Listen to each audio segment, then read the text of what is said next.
ไม่สูงค่ะเมื่อได้เป็นวันที่13เดือนธันวาคมที่7ปี2026ในตอนในข่าวใส่หมอขอมีข่าว3ตอนเดี๋ยวมาเปิ้นเผาค่ะอ่อนตั้งเปิ้นได้ที่โกเฮาค่ะมาถมด้วยข่าวโขในค่ะคุณหอค่ำผู้พองงำเมืองเข้าสวนหมากหักค่ำเมื่อวันที่12เดือนธันวาคมที่7ปี2026ในมีข่าวเงาออกมาว่าชิดฮามัดบินคาลิฟาอันธานีค่ะอันเป็นผู้พองงำเมืองกาตาร์ก็เก่าค่ะ เรียกเลยว่าเป็นโพธิ์ที่อันมีอาณาอ้อจาอันลำลวงในการเป็นไปหลากหลายกาตาลูกดีเมืองเหมือนจังหนังเมืองเล็กๆให้ไหนคะเนาะสู่จู้มหาอำนาจฝ่ายแห้งทาสแลเนี่ยเป็นผู้อันตรงหนึ่งในตรงวงการเมืองนอกเมืองว่าสังว่าเจ้าไหนเนาะมันมันเจ้าไหนก็ไล่เข้าโซนมาค่ะค่ำกว่าเมื่อวันที่12เดือนธันวาคมที่7ปี2026พองอายุเจ้าไล 74ปีในอ้อมชื่อทาหมันได้ค่ะเป็นโพพองงำเมืองกาตาร์วงกลางปี2538ต่อถึง2556เนี่ยค่ะอ่อนนาดีเดว่างมอบอาณาอำนาจปันติชิดทามินบินฮามัดอันธานีก็เป็นลูกจ้ายเนี่ยค่ะมื้อลีโอก็เป็นลูกจ้ายเนี่ยก็รับหน้าที่ปนพ้องย้อนนำค่ะรับหน้าที่ปนพ้อนเหี่ยวก็เป็นเจ้าอุเปิงพ้องงำกาตามาต่อถึงปานมื้อเหลียวในเนี่ยค่ะ เมื่อพ้องดีอันมันเจ้าโอเปิงพ้องงำนั่นนะคะมันเจ้าในก็ไล่ยกจั้นเมืองกาตาร์ค่ะเนาะให้เข้าสู่จู่ตรงวงป้ายเมืองลกลมฟ้าเนี่ยค่ะอำว่าที่เป็นรวงก่อตั้งและปกป้องข่าวอาจารย์ศิลาค่ะเนาะให้เป็นสื่อจั้นลกลมฟ้านะคะโฮมป้าถึง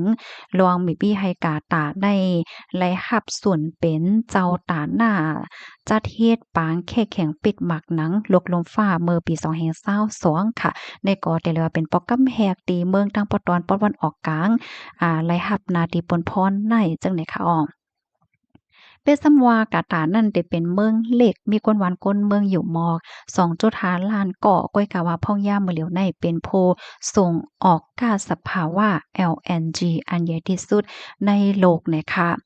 เดเลยว่าเป็นเมืองที่อันมีอาณาอ้อจ๋าฝ่ายการลงตื้นไปมักมีหลีคึกเคียมนะคะยก็เป็นผู้มีอาณาอ้อจ๋าในการอบโอ้ปัญหาประเดคาตั้งปอดวันออกกลางนะคะคมป้าถึงตรงวงสื่อว่าสังว่าจังไหนป้าเทียงลูกกวนนะคะกาตาร์ได้ยังเป็นโอยหลีอันลำลองของอเมริกันค่ะ ในปอตอนอ่าวอาหรับค่ะปยก็มีอาณาอ้อจ่าฝ่ายพ่องต่างพ่องเขียวเพิ่มขึ้นมาอยู่คือย้ายๆเฮ็ดจังไหนคะเมื่อพ่องตีมันเจ้าพ่องงำว่าสังว่าจังไหนค่ะแต่เลยว่าเป็นเจ้าอันปกป้องให้หวานเมืองแลป้ายมักมีว่าสังว่าจังไหนเฮืองขึ้นใหญ่มาว่าเฮ็ดจังไหนค่ะข้อมูลตอนในข่าวเนี่ยก็ไล่เพิ่งอิงมาที่ห้องการข่าวไทย PBS ต่างไว้ได้ค่ะ พี่น้องเฮาเขาถอมข่าวเงาโหในย่อหันถึงจึงหือพวงค่ะมันเจอก็ปันตะหันถึงว่าเตเลยว่าเป็นคนหอค่ำเป็นสะเทหลงในนั้นขนาดเนาะมันเจอก็ว่า เมืองโกดในกอมีสังมันกึ้มเนาะมักมีตานหือกอในมันก็ว่าเฮ็ดจังไหนเนี่ยค่ะหาบถอมยาวหันเถินจึงหือพองเนี่ยก็พันทหารถึงมาแล้วค่ะในตอนในสังว่าคาใจถอยความขอหลายตอนหลายที่ว่ามันบ่แม่นว่าสังว่าจังไหนก็ย้อนน้อมเนี่ยค่ะเนาะก็เพิ่มเติมข้อมูลมาหลายเนี่ยค่ะลูกดีข่าวง่าโหในเสแลกำในเฮาค่ะมาถอมด้วยข่าวเที่ยงโหนึงค่ะอาเซียนค่ะไล่จัดเฮ็ดปางอบโอ้กันเกี่ยวกับเลลวงเมืองคมตุ้มเนี่ยค่ะเมื่อวันที่12เดือนธันวาคมที่7ปี2026ในมีข่าวงาออกมาว่าคนศรีศักดิ์พงษ์เกตแก้วแกมจอมพ่องหลวงเมืองไทยและพ่องหลวงฝ่ายนอกเมืองค่ะเป็นเจ้าตาหน้าเสจะเทศปางก้มนางอำเป็นตั้งการวงกลางพ่องหลวงฝ่ายนอกเมืองอาเซียนค่ะยกพ่องหลวงฝ่ายนอกเมืองคมตุ้มดีโฮงหรือเซาท์แมนดารินโอเรียนเดนเมืองเกาะกรุงเทพนะคะที่ในปังกมในค่ะก็มีนางมาเรียเทเรซาลาซาโรพ่องหลงฝ่ายนอกเมืองฟิลิปปินส์ค่ะในฐานะโพแดนคึกตะวันของโฮเปาอาเซียนฝ่ายเมืองฮมตุ่มและโฮเปาอาเซียนค่ะเป็นโฮเปาค่ะเนาะเป็นโฮเปาบ่ย่อก็มีพ่องหลง ฝ่ายนอกเมืองและโพเตียนจันสูงของเมืองอาเซียนในเข้าโฮมในที่ในปังกลมในอบโอ้เรียกลายกันลายลวงให้ไหนค่ะเปิงลงมาในได้ก่อเปิดตาเด็กเกณฑ์ลิดปัญหาปฏิฆาตอันเป็นว่าอยู่ดีในเมืองคมตุ่มในเฮ็ดจังไหนค่ะเปิดตาสร้างรวงป่องใจเข้าใจวงการอาเซียนและเมืองคมตุ่มเปิดตากำเทียมปันเฮียงให้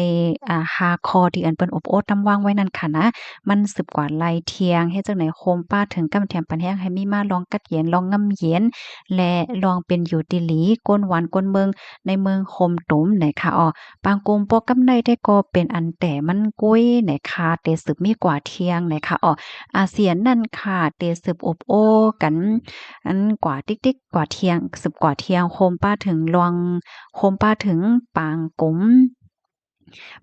มพ่องหลงฝ่ายนอกเมืองอาเซียนปอกำที่59อันเทจะเฮ็ดอยู่เว้งมะนิลาฟิลิปปินส์นะคะเปิดตาปันแห้งอีลวงโคมมือและลวงคืบหนาเกี่ยวเลยลวงเมืองคมตุ้มเฮ็ดจังไหน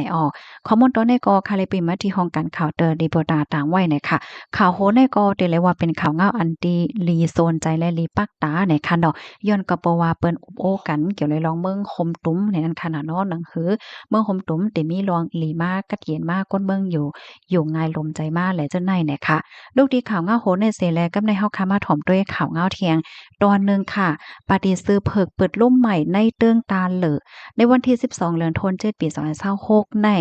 Democratic Party เจ้าคือใต้ SNDP ปาฏิซื้อเพิกเปิดล่มใหม่ที่ปอกตีนป้านโกงในแก่เซนตั้งปี51และเซนตั้ง122เจเว้งปีเจเว้งปีจี้แต่ขนเติ้งตาเหลอมันตะเลโอ้โยเจย่าโคเปาปาฏิซื้อเพิกเติ้งตาเหลอลาดว่าอันปาฏิซื้อเพิกมาอยู่ในเติ้งตาเหลอในข้าวตั้งปีปลายครึ่งเหย้ารุ่มปาฏิซื้อเพิกในเติ้งตาเหลอในเมื่ออ่อนตั้งก็ยามเปิดอยู่ก้อยย้อนหยาบใจลวงอองตีแลอำจังเปิดไลหลีหลีตีเก่าตีเหลียวจังเตเปิดลุ่มยามเหลียวในเหย้า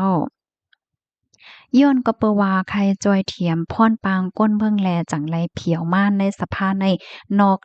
นอกสภาก็เฮาคาแต่จอยเทียมก้นเมืองกว่าหนังกาปองเป็นไรย่ำเหลียวเฮาคาไรเฮ็ดทางจอยเทียมลองอันก้นเมืองครบทบลองตั้งอย่าเพิดอยู่หนังลองลุ่มลาวากะลองมัดพงตินหมายฟางเส้นหมายก้นเกิดหมายเจ้าในเลยเป็นตีใจใหญ่ตอนดาก้นเมืองไว้อยู่ย้อนก็เปว่าโกเติงโกแจเมืองปาทางก้นเมืองใต้อ่อนกันกับศึกย้อนตั้งจอยเทียมมาแลไลจอยเทียมว่าเฮ็ดจังไหนที่ปางป้อยเปิดร่มใหม่ปฏิเสเพิกในเตมีป่าเตโกเจ้าเคอพร้อมโฮมปฏิเจ้าให้เจ้าหน้าป่าตีวนตาโนดิโมคราติกป่าตีก้นเมืองและป่าตีโฮมแห้งเลบาดิโมคราติกเจมเจอในก็ในอ่อนกันมากเข้าโฮมนะคะปฏิเสเพิก SNDP ในไหนตั้งแต่ในปีในมาเขาเลือกตั้งเป็นจันจึงเมืองเสียก็เปิดล่มไว้ในเติงตาเหลือ24เจเวงนั่นไหนปฏิเสธเพิกในเป้ปังเลือกตั้งไว้เป็นจันที่3เลยตีเนืองไว้3ตีค่ะเป็นสภาเติงตาเหลือ1ตีสภาเติงเจแก้ง2ตีวันไหนค่ะข้อมูลตอนในกอค่ะเลยเบิ่งอิงเอามาที่ห้องการข่าวเงาหางเสียงใต้เตรียมต่างไว้นะคะพี่น้องเฮาเขารับถอมข่าวเงาโหในยาวหันเทินจังหือพวงนะคะเนาะปฏิเสธเพิกเป็นไว้ที่3นะคะเนาะ